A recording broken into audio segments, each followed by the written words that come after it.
নমস্কার, আমি সুস্মিতা। আপনারা দেখছেন সুস্মিতা সিম্পল কুকিং চ্যানেল। আজকের রেসিপি আনারসের কেক। এই আনারসের কেক খেতে অসাধারণ লাগে, বানাতেও খুব সহজ, অল্প উপকরণ দিয়ে বানানো যায়।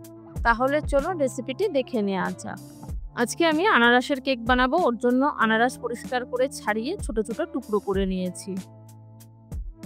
এবার একটা বাটি নিয়ে নিয়েছি, বাটির মধ্যে মিক্সিং বাটির মধ্যে আনারসটা দিয়ে দিলাম। কোনো রকম জল ছাড়াই একটা মিহি পেস্ট বানিয়ে নেব। ঢাকাটা খুলে দেখে নেব যে কোনো দলা পেকে আছে কিনা। চামচ দিয়ে দেখে নিচ্ছি কোনো রকম শক্ত ভাব নেই। এটাকে এবার সাইডে রেখে দেব। এবার যেই বাটিতে আমি কেকটা বানাবো সেই বাটিটা নিয়ে নিয়েছি। বাটির মধ্যে দিয়ে দেবো 1 চামচ মতন সাদা তেল। তেলটা দিলে কেকটা যখন হয়ে যাবে তখন উঠতে কোনো রকম সমস্যা হয় না। এবার তেলটা দিয়ে হাত দিয়ে ভালো করে কেক টিনের গায়ে মাখিয়ে নেব। মাখানো হয়ে গেছে। আগে থেকে আমি একটা সাদা কাগজ কেক টিনের মাপ করে কেটে রেখেছিলাম, সেই কাগজটা মাঝ বরাবর বসিয়ে দিয়ে আস্তে আস্তে হাত দিয়ে চেপে চেপে বসিয়ে দিলাম। কেক টিনটা রেডি হয়ে গেছে, সাইডে রেখে দেব। এবার একটা ব্যাটার রেডি করব। তার জন্য নিয়ে নিলাম 1 কাপ গুঁড়ো চিনি। চিনিটা আমি আগে থেকে গুঁড়ো করে নিয়েছি, আর কাপে মাপ করে 1 কাপ নিয়েছি। সেই কাপ মাপ করেই আমি হাফ কাপ সাদা তেল দিয়ে দিলাম, আর হাফ কাপ দিয়ে দিলাম লিকুইড দুধ। দুধটা ঠান্ডা দুধ দিয়েছি, গরম করে জাল দিয়ে ঠান্ডা করে নিয়েছি। যে আনারসের পেস্টটা করে রেখেছিলাম সেটা পুরোটাই দিয়ে দিলাম, দিয়ে ভালো করে চামচ দিয়ে ঘুরিয়ে ঘুরিয়ে প্রথমে মিশিয়ে নেব। মেশানো হয়ে গেছে। সামান্য একটু ইয়েলো ফুড কালার দিলাম। ফুড কালারটা দিলে কেকের কালারটা খুব ভালো আসে। ফুড কালারও দিয়ে আবারও আমি চামচ দিয়ে ভালো করে মিশিয়ে নেব। মেশানো হয়ে গেছে, বাটিটা সাইডে রেখে দিয়েছি। এবার যে কেকটা বানাবো তার জন্য কড়াইয়ের মধ্যে স্ট্যান্ড বসিয়ে দিয়ে চাপা দিয়ে যে ছিদ্রটা আছে সেটা লবঙ্গ দিয়ে বন্ধ করে দিলাম। দিয়ে 10 মিনিট মতন লো ফ্লেমে কড়াইটা গরম হতে দেব। আবারও ভালো করে ব্যাটারটা মিশিয়ে নিলাম। মেশানো হয়ে গেছে। এবার ওতে দিয়ে দেব যেই কাপ মাপ করে আমি চিনি দিয়েছি সেই কাপ মাপ করে আমি ময়দা দেবো। 1.5 কাপ মতন আমি ময়দা দিয়ে দিলাম। তার সাথে দিয়ে দিলাম 2 চামচ গুঁড়ো দুধ। গুঁড়ো দুধ দিলে খেতে খুব ভালো হয়। এবার গুঁড়ো দুধ ময়দার সাথে ব্যাটারের সাথে ভালো করে প্রথমে মিশিয়ে নেব, যাতে কোনো রকম দলা পেকে না থাকে।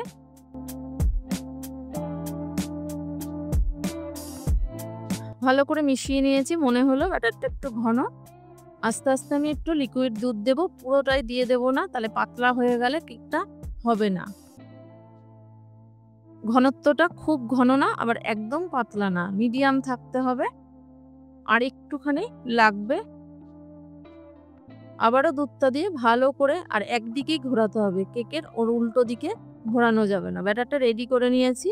এবার ওতে দিয়ে দেবো 1 চামচ বেকিং পাউডার, তার হাফ দিলাম বেকিং সোডা। একটা বাটির মধ্যে কিছুটা ফুটি ফুটি নিয়ে নিয়েছি, নিয়ে ময়দা দিয়ে মেখে দিয়ে দিলাম, আর সামান্য একটু লিকুইড দুধ দিয়ে দিলাম। দিয়ে ভালো করে আবারও বেকিং পাউডার বেকিং সোডার সাথে ভালো করে ব্যাটারের সাথে মেখে নেব। মাখা হয়ে গেছে। এবার যে কেক টিনের মধ্যে ব্যাটারটা দিয়ে দেব। এই কাজটা একটু তাড়াতাড়ি করতে হবে, না হলে যেহেতু বেকিং পাউডার বেকিং সোডা দেওয়া, হাওয়া ধরে নিলে কেকটা ফুলতে চাইবে না। যেহেতু ব্যাটারটা লেগে আছে গায়ে, চামচ দিয়ে আস্তে আস্তে বাটির মধ্যে দিয়ে দেব। দেয়া হয়ে গেছে। এবার হাত দিয়ে 2-3 বার একটু ট্যাপ করে দেব।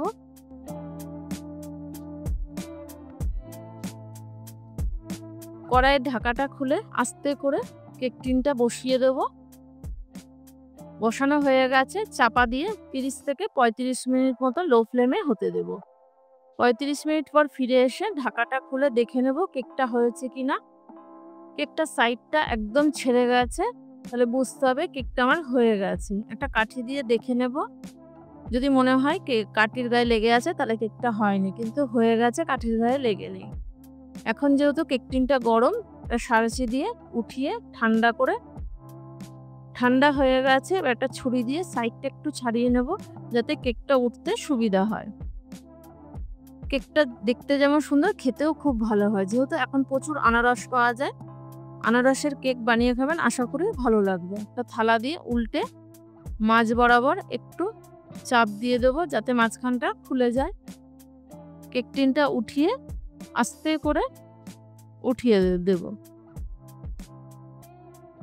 উঠিয়ে দিয়েছি, যে কাগজটা দিয়েছিলাম সেটা আস্তে করে ধরে চেপে উঠিয়ে দেব। কাগজটা উঠিয়ে দিলাম। এবার যেহেতু কেকটা উল্টো দিকে আছে, হাত দিয়ে আস্তে করে সোজা দিকে উল্টে দিলাম একটা ছুরির সাহায্যে। এবার আমি কেটে দেখাচ্ছি কেমন হয়েছে।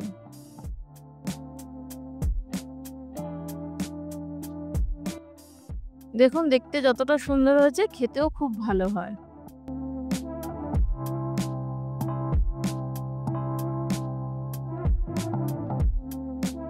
এই ছিল আজকের রেসিপি। ভালো লাগলে অবশ্যই সাবস্ক্রাইব করার অনুরোধ রইল। পাশে থাকা বেল নোটিফিকেশানটা অন করে দেবেন। আমি কোনো নতুন ভিডিও আপলোড করলে সবার প্রথমে আপনাদের কাছে পৌঁছে যাবে। আবারও দেখা হচ্ছে নতুন কোনো ভিডিও নিয়ে। ভালো থাকবেন, সুস্থ থাকবেন। ধন্যবাদ।